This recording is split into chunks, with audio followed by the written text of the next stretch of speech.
kiinni omista periaatteistamme.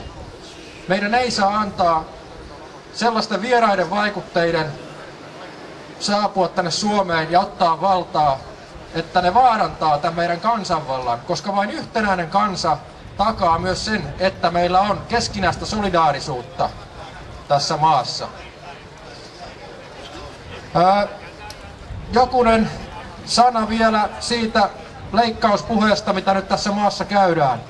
Me varmasti tarvitaan karsintoja, mutta pidän kyllä epämielekkäänä sitä, että keskustelemme joistain 10 miljoonista samaan aikaan, kun meillä heitetään ulkomaille miljardikaupalla rahaa.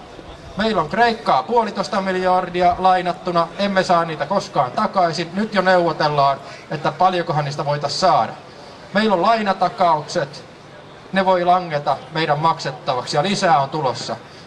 Eli tämä on se iso kuvio ja nämä pienemmät muutokset, niin meidän ei pidä käydä keskustelua siltä pohjalta, vaan me käymme keskustelua arvopohjalta ja ennen kaikkea me nostamme kansalaiset hallintoalamaisen roolista aktiivisiksi kansalaisiksi ja me haluamme sellaista poliittista järjestelmää, jossa kansansuosion kerääminen on mahdollista.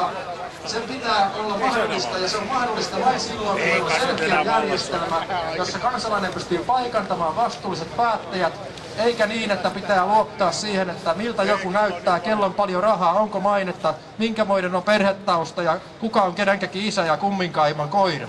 Eli nyt pitää loppua tämä homma tältä osin ja me lopetetaan se ja aloitetaan puhtaalta pöydältä ja katsotaan sitten, mitenkä käy. Kiitoksia!